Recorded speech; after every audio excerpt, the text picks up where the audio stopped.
me daring to do chi-square. So I learned how to do chi-square analysis from him when we were actually trying to determine people's shoe sizes. Why is this important to me? Because everything I do now is quantitative.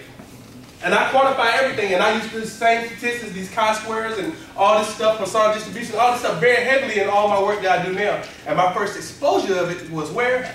With him, and now I got to see the importance of it there. And now from that point, I use it in everything else that I do. So thank you, Dr. Mangley, you're here. Thank you for that, sir. Dr. Sashdale, a.k.a. Papa Smurf. Now, most of you don't know Dr. Sashdale. He passed some time back, but Dr. Sashdale is about this tall. I kid you not. Wore a turban every day, and he walked like this, right? And I used to think he's like Papa Smurf. Because Papa Smurf always had a big gray beard. And Dr. Sashdale beard really, one time I can't remember somebody, he unrolled it for some reason, and his beard was really like this long. I kid you not, but he would have it rolled so tight that it stuck up in the hair. And he would think it's like, just stop there. And I don't know how he did it. He would roll it. You could tell it was rolled on the side. But I learned so much about culture from him because he would laugh and he would be saying stuff to me and I didn't know what he was saying. And I was really trying to understand what he was saying. But I learned a lot of culture from him and a lot of different things and how to respect people and different cultures. And I would ask questions. And he was like, you asked a lot of questions. And I would ask questions about his culture because I wanted to know. Because you got to remember, me coming from Henderson, the only people I knew were black and white. I didn't see Indian people. My first exposure to them were here at ECSU.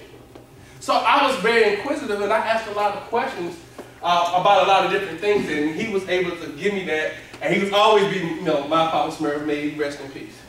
Dr. Houston. Yeah, you're not immune either. Dr. Houston was actually one of the reasons I actually became a mathematician. I never forget. He said, kind of like he said earlier, and that's all like, that was one of his statements, is, he said, Ely, I told him I was a computer scientist, I wanted to be a computer scientist, and he said that a mathematician is a computer scientist by default. And I tell people that story all the time when they ask me how I became a mathematician. I said, you know what? And I believed him. And you know what? He was 100% right. And I do not regret. I bless you so much for giving me that advice. Because if I done went just computer science, I'd be just another farm critic. Because I do believe, and this is my own. Now this is Peter Hill. I do believe that computer sciences is the new farm crop of the 21st century. I do. Because they put you in a big cubicle. And you're in a big factory, and everybody, no, why? Because when I went to Boston, I saw that. It was like 100 of us in there. We were well paid, but all we did was this. All day long. I didn't talk to nobody, no nothing. First, being a mathematician opened up so many other doors for me, and then I got to teach some, I got to do this, and I still got to do the computer science part of it. Also, his learning into his program, when he had the CSSD center then. That was very important to me because he opened up the doors, he brought other people in. I remember we used to have Dr. Alexander come down from Morehouse, I believe his name was. And it would expose us to all these different people. And then Dr. Houston took us to Math Fest. And we used to go to Math Fest every single year, and that was a very important experience for me. I had never been to Houston, Texas. And most of my travel, at that time, like I said, I was the oldest of 5. I didn't travel much, but all my travel from that point on, I never paid to travel never paid to travel since that day. Education has taken me around the world. I've been to Honolulu, all the places because of education, and don't pay a dime. And you can do it too. And I learned that from Dr. Houston, and as long as you do well, that the opportunities are there. Because it's about exposure, because when you start to see more, you want to do more, and you realize that there's more opportunities. Because before I came to Elizabeth City State, I thought the only doctor there was the one that was a medical doctor. And I was embarrassed to say that for a long time. Why? Because I didn't know. I didn't never aspire to be a doctor. Why? Because I didn't want to be a medical doctor. And that was the only ones I knew. And medicine was not my thing. And I know many of you probably in that same situation because you just don't know. And this is what ECSU and people like Dr. Houston did for me. Also, Dr. Houston introduces you to rainmakers. Because Dr. Houston's a rainmaker, y'all. Y'all ain't know it. Y'all know what rainmakers are, right? It's the person who got all the connections. They can make it rain. If they say you need $100,000 and you ain't got it, they know who got the $100,000 they can talk to get it for you. You need to know rainmakers. Y'all think I'm playing? I didn't do as such. I did okay when I graduated. I graduated at 3.0. I did okay. I did all right on the GRE. But I got a full ride to scholarship to NC State. Why? Because of the rainmaker. I'm trying to tell you all. I'm telling you what I know. It ain't always what you know, it's who you know, but you better know something when you get there. So you do your part, and then they'll do their part, and then together this is how this thing works. And like I said, I mean, as a professor now, I'm on the other side of this. I get calls all the time. Ely, you got somebody who fit this, you got somebody who fit that, and what I'm doing in my mind is going through my mind, who fit. Man, I ain't got nobody, now I got to pass it on to somebody else.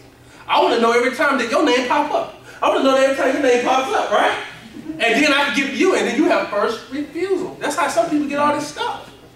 It's about connection, right? Because sometimes it's about being at the right place at the right time. And Dr. Houston did that for me, because what happened was, I was on my way, I played on the basketball team at ECSU, and we was playing North Carolina Central that night. And I was on my way to the, because supposed to be at the gym, and I had one of them little, I think that cafeteria you got there, right? So I turned around, went back to the complex, and that time the complex was open, that was the place to be. And I lived in the complex because I was also student government president, right? So I had the nice suite, the whole nine. So I went back to the room, and just so happened, I think that was God moving on my stomach, my phone rang. I picked up my telephone, it's Dr. Banks from NC State. Because Dr. Banks, like maybe a month earlier, came down and did a talk for Dr. Houston about the program at NC State, and I applied. And what happened was, I picked up the phone and I asked Dr. and he said, this is Dr. Banks from NC State. I was wondering, was you going to take this scholarship or not? I said, what do you mean? What scholarship? He said, the scholarship to NC State. I said, I haven't even got to accept this. He said, well, doggone if I'm telling you right now if I got a scholarship for it, don't you think you got in?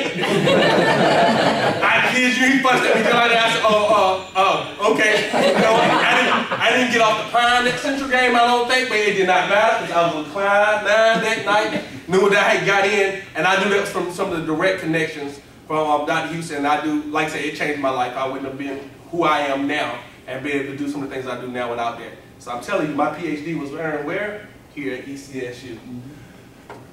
Dr. Lewis, she was here for a while. She actually ran the McNair's program. And in the McNair's program, that's when they actually got you interested and start talking about graduate school, what it looks like, what to expect, how to put your application together. All that stuff matters. If you cannot write, you do not get in. I'm serious, I see some atrocious writing.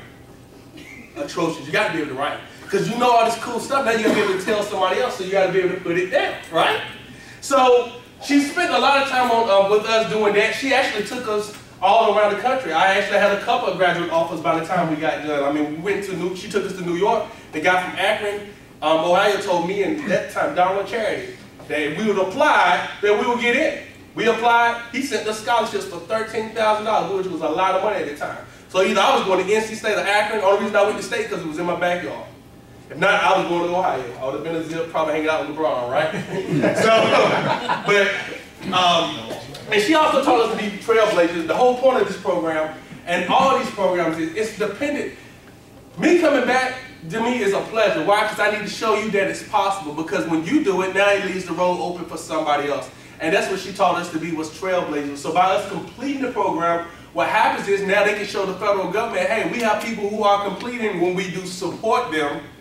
And now that opens up the door for somebody else. So I think it was me and I can't remember his name. It slips me, another guy that we actually came through the Ronald McNair program in the last couple of years that got our PhDs. And now that helps the program get what? Refunded. So it's important. Don't get in there and just be about you. It's not about you. It's about the person behind you. So you getting to enjoy that. Why? Because I came and I did what I was supposed to do. So I'm asking you, you do what you're supposed to do so somebody else behind you can enjoy that. Right? All right. And then I got to bring up Dr. D. So I met Dr. D. I remember before I even got him, I heard they said you do not want to take the Senguptas, they are hard. That was the word of it. My first two classes were with this guy named Mr. Coleman. And I would have loved to put his picture, I just could not find a good picture of him. So I had Mr. Coleman the first couple of times. So when I got to Dr. D, I think I had Dr. D for Cal 3, 4, and for some reason we hit it off right away, but we really hit it off in modern algebra. Because I fell in love with this field called cryptography. And I like cryptography. And I never forget, one of the first things he told me, my first cryptogram was, walk quietly but carry a big stick. The first one he brought up for me was like, you know, I had to go back and transcribe that using the public key method. And when I was using that, using the module, that was my first one, and I never forget it. I think about it often. And my first one he gave me, it was saying, walk quietly but carry a big stick. Also, Dr. D bought me my first computer. And I never forget that. I really appreciated that. because my family at the time could not afford that. And he made it possible through one of the grants I worked with him. I think it was the NASA Glenn grant he got, and he gave me the money, and I remember I bought a used compact stereo. And that was my first computer.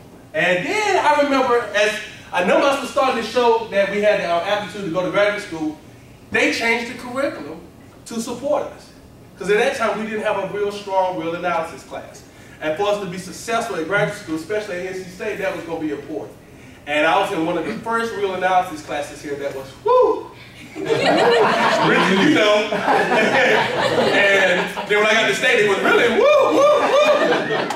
But nevertheless, I made it. I did see, you know, I knew how the sandwich theorem looked like. I knew it was Cauchy a little bit. And I knew a little bit, at least I was introduced to them now, right? Versus never had seen them before. Because usually that's the weed out class when you get to graduate school, is a real analysis series. If you don't make it through that, you usually don't make it through the program. So, as a result of that, this is how I earned my PhD from ECSU. I was an incentive scholar, I was a CSSB scholar, I was a McNair scholar, I was SBA president from 1999 to 2000, Alpha Phi Alpha, Master's of Applied Math, Master's in Math Ed. Got a PhD in Math Ed. I'm an associate professor at Fayetteville State now. I also just got tenure and promoted this year. I'm a senior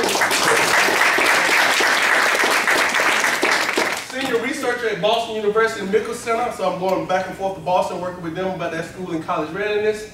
And I'm Department and School Teacher of the Year. I barely missed the university one, and I also won the Whitney-Hatley Award. And with all of that, I think it's one thing that's important, that we do this, that we give back. And sometimes, I know, some people give back with their time, some people give back with their money. And it's my intention to do both. Dr. D, will you come forward?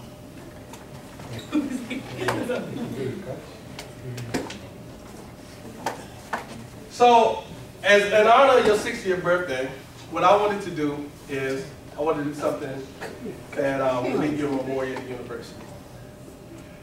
I, on your behalf and my behalf together, was donating $10,000 to the university. In the math department.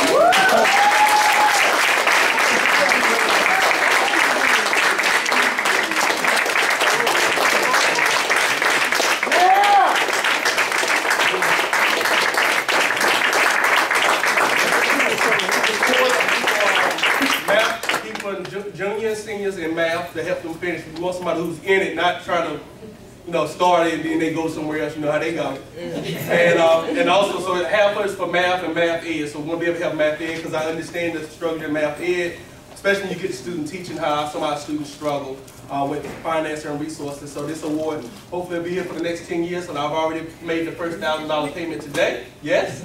So the first $1,000 is already there. And it would be $1,000 every year going forward from this point forward in your name and my name.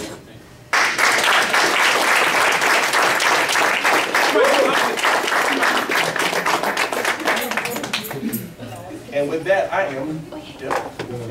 That's a G, yeah.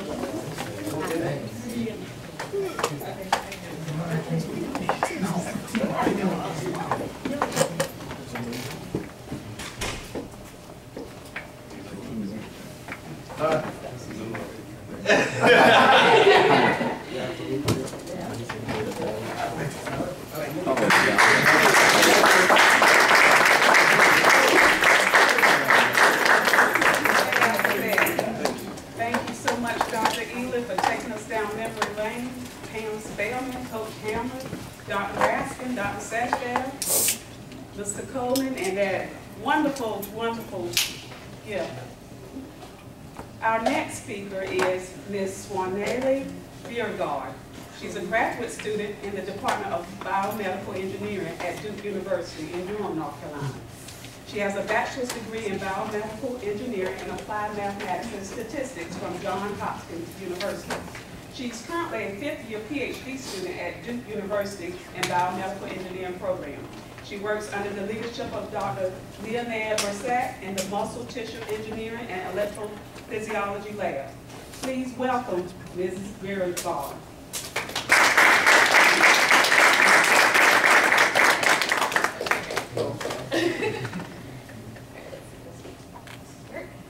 Okay, so I'm going to talk about cardiac electromechanobiology. a real word yet. I'm starting this field. So hopefully through my talk, I'll take you through my journey of how I found this very specialized niche in research. And hopefully by the end, you'll understand maybe what this field can be and what it will be and what I'm doing with my life in grad school. So first of all, why cardiac? Cardiac is heart. So just some statistics that I'm sure all of you guys know. Heart disease is the #1 cause of death in the United States and has recently become the #1 reason for death in the world. It's also very prevalent, so one out of every 3 Americans will develop cardiovascular disease. And just to put things in perspective, about every 90 seconds, there's a cardiovascular disease-related death in America. On a more personal note, pretty much everybody in my family has heart disease, so it's probably going to get to me one day. So I would like to learn more about it. And from an engineer's perspective, the heart is a truly, truly amazing machine, and hopefully in the next slide I can convince you why that is. So the first heart cell actually starts beating about 4 weeks in the womb, and it will continue to beat for the rest of your life. So arguably it's the hardest working organ in your body. So this organ is about, you put your hands together, this is how big the organ is. So it's relative to your body. It beats about 70 times a minute, so if you do the math, it's about 100,000 times a day. And this small organ pumps blood through 60,000 miles of blood vessels that's in your body. So that sounds like a lot. The North Carolina highway system is 80,000 miles. I just looked at it yesterday. So all of that highway is in your body, and your heart is pumping, with each beat, 1.5 gallons of blood per minute through this network of blood vessels. Another thing, the muscle is perfectly coordinated because of electrical and mechanical coupling, so that the right side will pump your blood into the lungs, so the lungs can oxygenate it, and then the left side at the same time will pump it to the rest of the body to feed your body. And another interesting fact, a lot of people don't know this, but heart cancer is extremely rare. You can form tumors in the heart, but it's never cancerous, and they won't spread it. This is because of special properties of the tissue. So in order to understand heart physiology, you have to understand electrophysiology. So this all started in high school. I went to Ocean Lakes High School in Virginia Beach. It was the first time I had a brush with electrophysiology. So electrophysiology is basically a branch of science that studies ion flow through the membrane of cells. So ions flow through ion channels, which are specialized membrane proteins that allow certain ions to pass through the protein. And when the ions flow through the membrane, you have changes in membrane potential. And this is known as an action potential, and other cells around the cell can detect this membrane change, can also pass on this membrane change and cause cellular events. So an action potential is something very, very crucial to the heart's function, because this is how all the cells in the heart communicate to contract together. So my very first exposure with action potentials was my senior research project.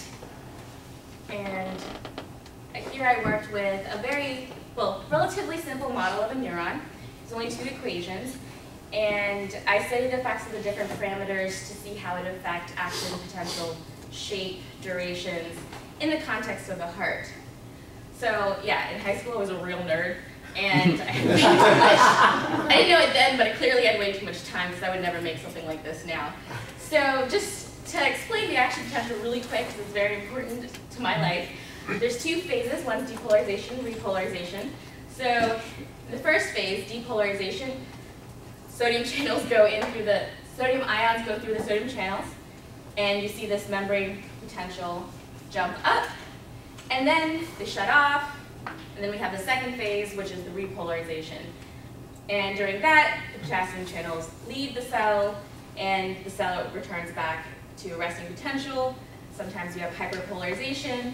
During these 2 phases, you really can't have a refiring of action potential. It's kind of a protection against that.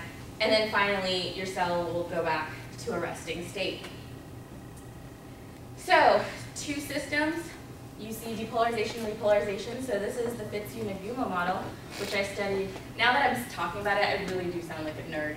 but this is what I studied as a senior. I didn't actually know, I thought I knew everything, but I didn't. And so the first equation represents potential and represents the fast mechanism of depolarization. And the second equation is the slower mechanism of repolarization. And when you couple the two and solve for V and plot V versus T, you get this really cool action potential shape. Also, you see there's three variables, alpha, gamma, epsilon. I didn't really know the significance much then. I said that, okay, alpha must be the threshold by which if you fire over it, the action potential will fire. But then basically I just played around with these parameters and saw what it did to the shape. So this model, actually, you can get many different behaviors from a single firing action potential to longer durations to multiple firing action potential, all from the same equation. So, and then I took these and made some just connections to the heart, like, oh, if you increase epsilon, you're increasing APD, which is action potential duration, which might have something to do with the effective refractory period in the heart. So then I went to college, hoping that I could understand the system more, maybe learn the language for describing some of the behaviors in that system. Also, I wanted to learn more about the heart as a machine. So I studied biomedical engineering at Hopkins. So at college, we learned a lot of things. So I learned a lot about relationships. So like how to deal with that really annoying roommate that you have, how to tell her to clean the bathroom when you don't want to. Learned how to basically manage time, like especially that first night when you realize, oh God, Mom's not here to tell me when to go to bed, when to eat, and when I should study. And then I learned how to study for exams. This cycle was on repeat, and usually about here I would call my dad and then cry some more. And then lastly, I guess, I learned how to learn. So I took a lot of engineering courses, and in my classes I learned cable theory of the axon. So this is where we're deducing cells that are linked in series, and we're just deducing them into simple circuits using capacitors and resistors. Then I learned of the infamous Hodgkin-Huxley model. So this model was built in the, was made in the 50s based on data that they collected from a giant squid axon. And this is what the Fitts-Uniguma model is actually based on. So it's a 4-equation model. So the first equation, V, is voltage, and they describe the current through the cell as the membrane is a capacitive membrane, and then you have current. So the membrane holds some charge, and then you have current that flows through each of the ion channels. You have the sodium, potassium, and then you have this awkward current that they couldn't figure out that they just called the leak. And then you have the MHN gates, which are probabilities of whether or not the sodium channel will activate, inactivate, and whether or not the potassium will activate. So this is very complex, definitely a way more difficult problem to deal with than the Fitts-Uniguma model. And we did this in one night as a homework problem at Hopkins. So we had to code this whole thing into MATLAB and then talk about different behaviors. So these are some of the behaviors that you see. So I also majored in applied math and statistics because majoring in math was too hard. I tried. So I took nonlinear dynamics course. I also learned how to express the heart in different equations. And then I came across a model called the Luo-Rudy model and realized that the heart doesn't have 3 ion channels, there's 16 ion channels. And we also coded this within a week and looked at the behavior studied here. So throughout college, I brought together all these pieces of a puzzle, and I'm trying to understand the heart. And I didn't even realize that I was missing a piece until I found him. So in college, I also found my missing puzzle piece to my heart, my husband now. We're moving on. So then, so I revisited the Fitts-Uniguma model now that I had the language in which I could describe. So yes, you have 2 null cons with 2 equations. You set the dV/dt, dW/dt to 0. You plot them. One's cubic, one's a line. Based on when they intersect, now I know what fixed points are. You can have stable fixed point where, and then I can do phase portraits, and then you go around and then you get stuck back at this position. So okay, so if we have a single firing action potential, you can also have this where it kind of tries to fire again and then doesn't. And then of course you have this multiple firing because you have a stable limit cycle that is being formed. What's really interesting is these are 2 equations, but it displays all the behaviors of the 4 equations that we studied in college. So this really, like, simplifying equations really captured me, and understanding how you can take complex biological systems and really filter it down to 2 very important mechanisms, and understanding it that way really caught on to me. So this is why I chose the Bursack lab. This is Dr. Bursack. This is our whole lab. We have a lot of fun. So we are the tissue engineering and electrophysiology lab. The electrophysiology part is just me and Hong, and everybody else is engineering, tissue engineering. So we do a lot of cool things. We actually make tissues in culture that are functional and they beat, and we use them in animal model studies. So it's really cool and we have a lot of fun. But this is what really drew me to the lab. So we know the math models have a lot of limitations. By working with cardiomyocytes, like as I showed you, there's 16 ion channels, they beat, they will probably live for like 4 days out of the system and then die. It's really hard to study. So how can you go from a math model to a simple biological model without actually studying the biological system itself? So this is what our lab, one of the grad students in the lab before me, he already graduated and now he works at a company, Dr. Rob Kirkton. He worked on this for his thesis. So we take a generic cell, so this is a wild type HEC293 cell, human embryonic kidney cell. So what those are just basic, it's just an embryonic kidney cell from this woman in like the 70s, and we just kept it immortal. So everyone uses this now. And so it's a generic cell that just keeps replicating. And you can express things in it, you can engineer the cell to express a lot of different channels that normally aren't there. So that's why we use this. It's really easy to work with. I can grow them as long as I want to, and they pretty much don't care if you stop feeding them, they'll still grow. So it's very low maintenance. So the first thing, remember I said there's 2 mechanisms. There's the depolarization, repolarization, and that's involved using 2 ion channels, and I said that was the sodium and potassium. So first of all, in order for sodium ions, or sodium channels to fire, you have to be at a certain potential. The resting potential of this cell is around -30. So we need something in the membrane that's actually going to cause it to go down to -80 to even make sodium channels fire.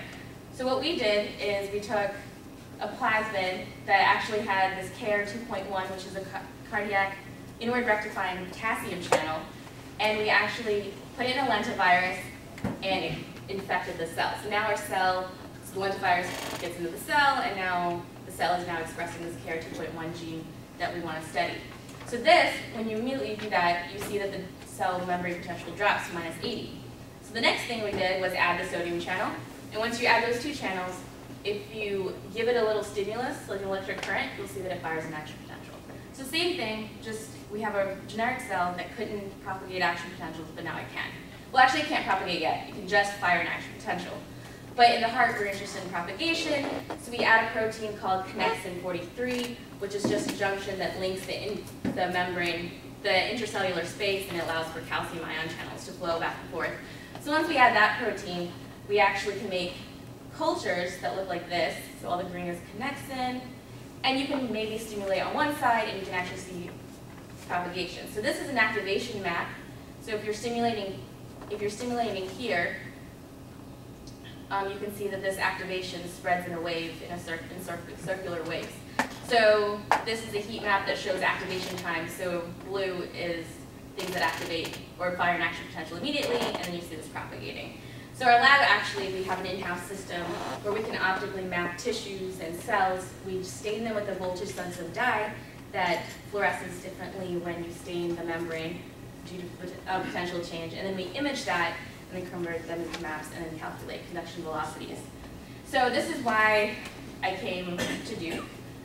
But, okay, so now I have this cell with channels in it, and I can study, it's a really good system to study arrhythmias. Like I can make cell cultures, I can stimulate it really fast, I can make spiral waves, you can study a lot of nonlinear dynamics in this system.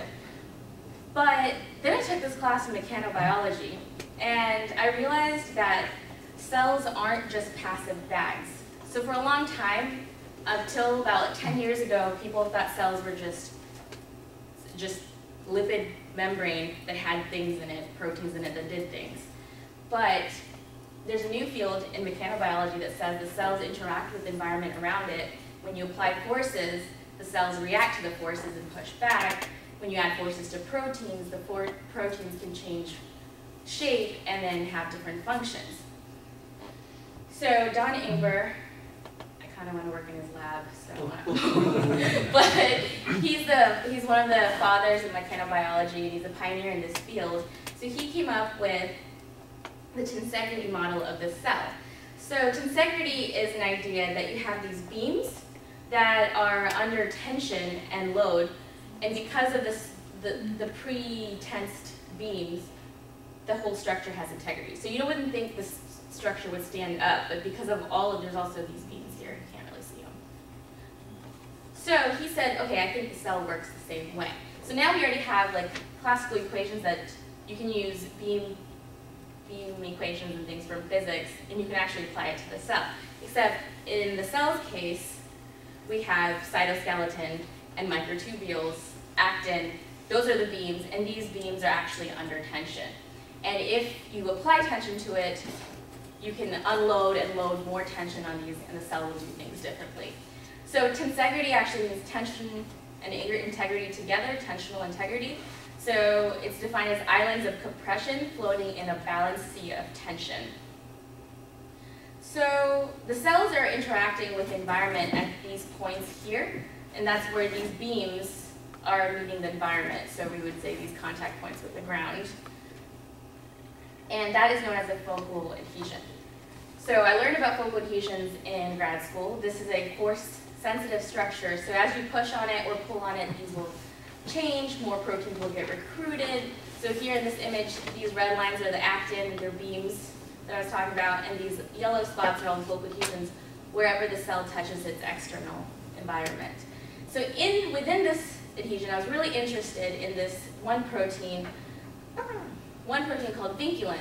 So the vinculin's in the green, but that doesn't really matter. So vinculin is actually a force transducer. And the idea that a protein in a cell works just as a force transducer, it can feel force and send signals out based on the forces that it's sensing, was just incredible. And naturally, as an engineer, you want to know how can you quantify these forces. Can you see it? Can you quantify it? So this guy, Dr. Hoffman, Brent Hoffman, he joined Duke the same year I did, and he's actually known for vinculin tension sensors. So in the vinculin protein, basically you can engineer it to have different properties and add things. So I don't know if you've heard of FRET, but FRET is Forrester Resonance Energy Transfer. Basically you have two molecules, both can be excited by light and will emit a different wavelength of light. So here we have teal fluorescent protein and Venus, which is another fluorescent protein, and basically you excite this with the blue light, this will fluoresce, and the emission of this one will actually excite this protein, and then this will fluoresce. And you can measure the fluorescence of the second protein. So in this molecule, we have now vinculin with these two proteins on either side. And inside, they just created an elastic linker. So now, using Hooke's law, you can measure the displacement based on how much fluorescence you're getting off of this pair, one of these pairs, and then you already have a calibration for the elastic linker, so now you can measure how much force to like piconewton levels. I think it's about 2 piconewtons per vinculin is like the scale at which it senses force. So basically what they do is take images like this, and you take data from here based on how much fret you're experiencing. Higher fret means the proteins are closer together, and if they're closer together, that means there's not much force on it. So high fret is low force. If you have low fret, it means the proteins are being pulled apart, so there's more force on vinculin. So I had the opportunity of working with him as well. So now I have this field, cardiac electromechanobiology, and now it's not only that we have ion channels that is creating a dynamical system on the surface, we have this other system of forces that are acting upon these proteins on the membrane. So now I'm studying the interplay of these two dynamical systems and how it affects cardiac cells, tissue, and disease. So basically, what I'm studying is what happens to ion channel function when you poke or pull on the cell.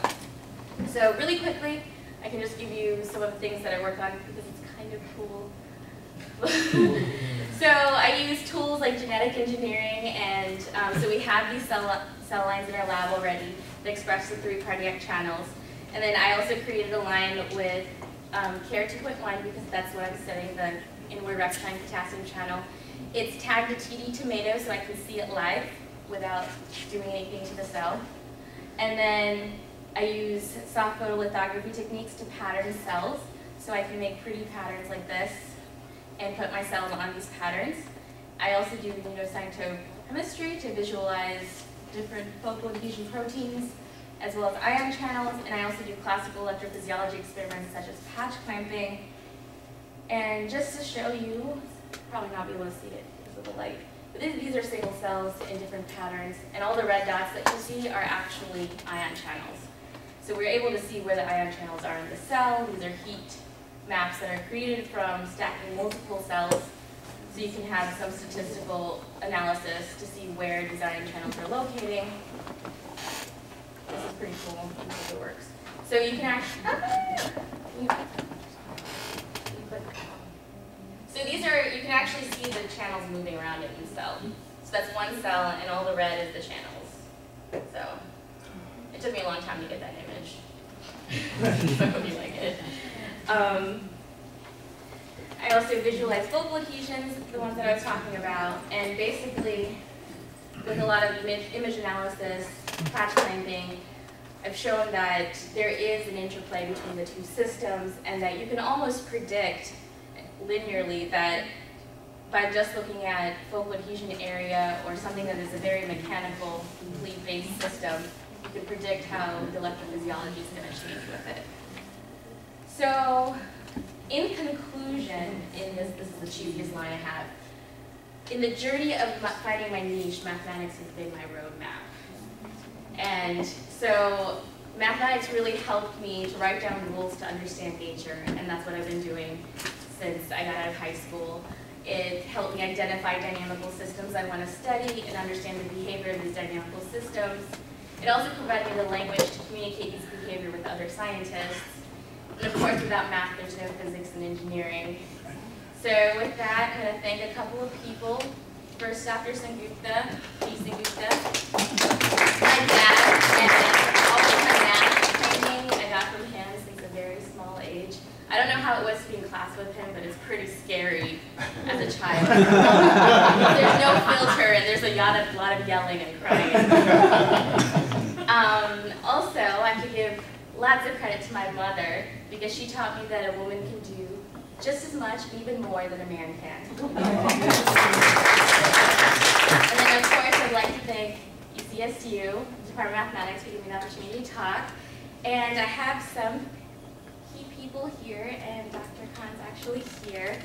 And these are the people, they were my first mentors. Actually, when I was in elementary school and middle school, I would come here. Like I said, I was a total nerd. I came here, and I would do experiments. So they were my very first mentors in science. So really, my journey did start at ECSU. Maybe not the math department, but in the other departments. And with that, these are my funding sources and my schools. That's all I got.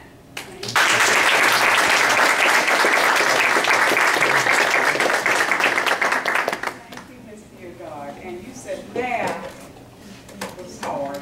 I beg to differ. We wish you well on your establishing electromechanobiology, which is not even a word. Okay.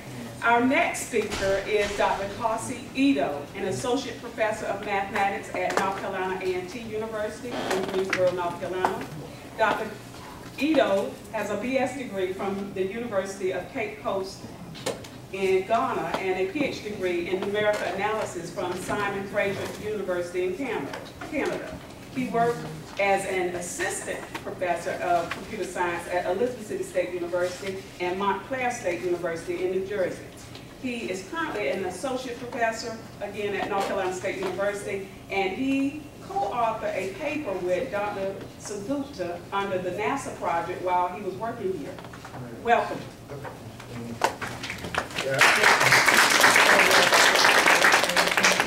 That was a nice introduction. My name is Kosi Edo. I'm very glad to be here. It was a long time ago, Dr. Houston, he called me at the conference and brought me down to ECSU. And then from there, Dr. Sengupta has been a good mentor to me, not only to the students, but he's very helpful to his colleagues as well. So I'd like to thank him. And then I used to work in Leicester Hall, so you know I'm also one of the folks that are coming back after 15 years to see how things have changed in Gospel City. Okay, today's talk is going to be about this big data in this new age. You know, we have data all over the place. So how do we make some sense out of this big data? So one of the things I want to focus on is called dimension reduction. If you have huge chunk of data, there may be something meaningful about this data. It could be lying in a very high dimension. But if you want to study this data in that high dimension, you may have some noise. And then if you try to just grab the original data and try to study it, because of the noise, you may not get an accurate result. So you may want to filter out those noise by doing some kind of dimension reduction. You have to reduce the dimension of the data to a lower dimension. And then usually, even within that big dimension, it's possible the data lies in just a small dimension, and then the manifold of which it lies is really, the dimension of the manifold is very small, so you may want to bring this data down to a lower dimension. So here we have this. Yeah, this is data, a set of data in 2D. And actually, if you look at it, this data is just along some curve. So what we do, I mean, this data, if you say it's in 2D, but really, if you reduce data, you realize that it just lies on a curve, which is just 1D. So you don't want to study this in 2D. You want to come down to 1D for the reasons I gave. If you want to study this data in high dimension, you may not, because of noise, you will not get an accurate result. So what kind of dimension reduction techniques are there? So, like I said already, you want to remove complex high-dimensional data. You want to remove some features from this high-dimensional data. There are two types of dimension reduction techniques. One is called feature extraction. The other one is called feature selection. With the feature selection, they've been talking about this medical stuff. You go to the hospital, the doctor is going to take a lot of samples from you to try to diagnose the cause of your disease. Some of those samples the doctor takes may not play a significant role in detecting what is the source of the disease. So you may want to do a dimension reduction by reducing feature selection. What it does is it selects from the original features. It tries to just get rid of some of them. Maybe your age doesn't is not an important part of what is needed to diagnose the disease. So we may want to just get rid of those features. So you just go in and then try to extract the important ones and leave the unnecessary ones. So some of the methods are the filter method, wrapper methods, and then embedded methods. And out of the embedded methods, if you're a statistician, you might have heard this lasso method. Does that you use it if you know how to program in R. There are packages with lasso method.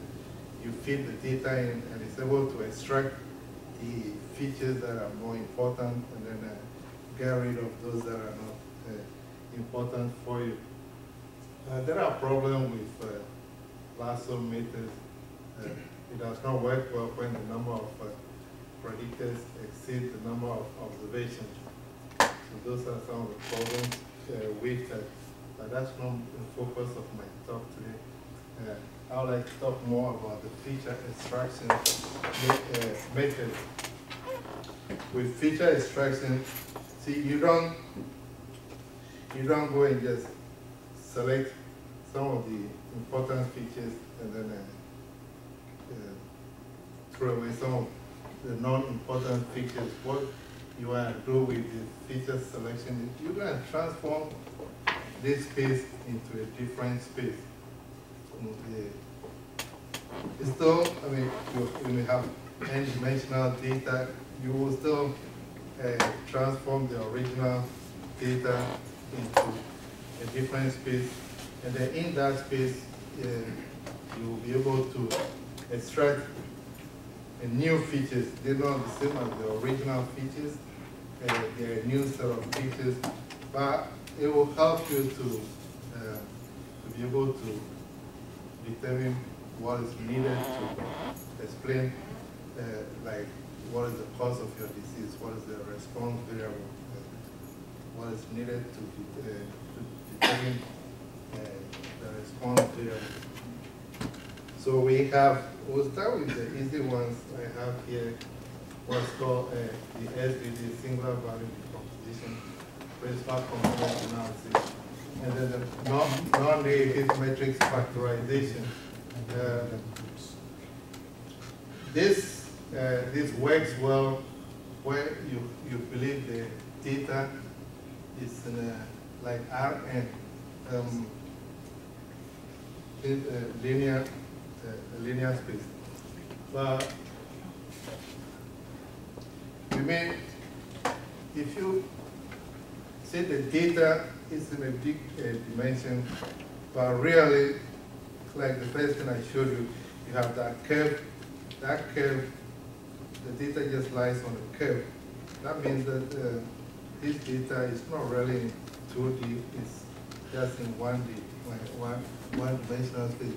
So if you have a huge chunk of data, even from finance, medicine, or government, those chunks of data, you look at it at first, you think it doesn't make sense, but if you really study it, you will be able to detect that this data, even though it looks like it's in a high dimensional space, it really lies on a lower dimensional manifold, which we want to try to detect.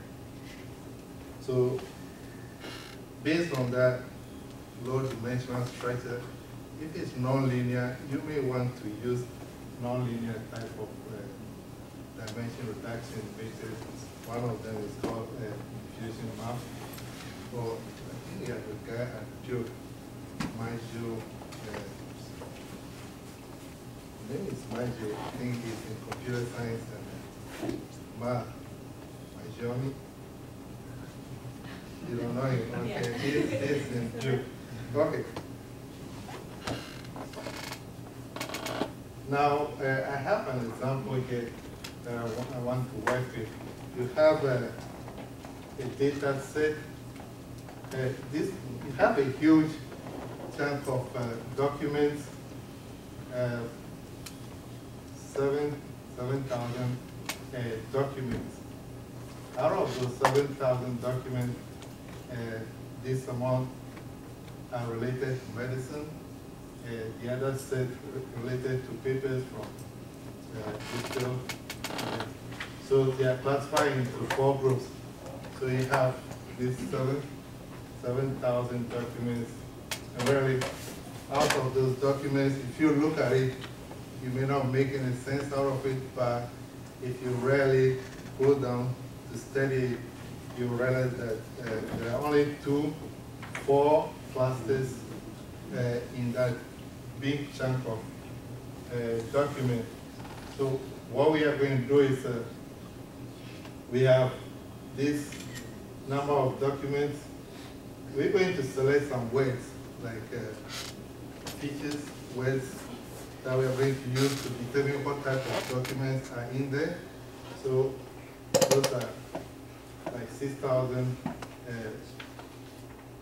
features or variables in that document, big document. So if you plot list 1, these are the documents, and then these are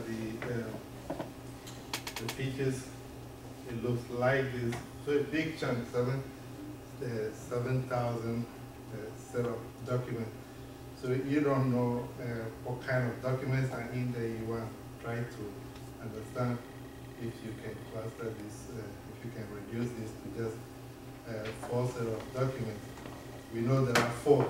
So we'll try to apply these methods to this document and see whether we'll be able to determine that there are actually 4 set of documents in there.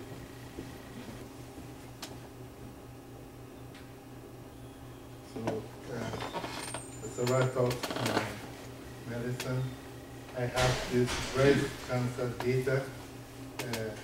There are 600 records, and they believe that there are 2. These records fall into 2 clusters. Either you are benign or you are malignant. So we want to, so if we're going to collect 5 attributes about each of these patients, which are the records. The records are made up of each patient is a record. You're going to get 9 variables from each of those, and use that to see if you can use that information to determine whether the patient is, the cancer is benign or malignant. So we're going to, so we expect these methods to be able to, you have this data, you have these attributes, you want to use it to be able to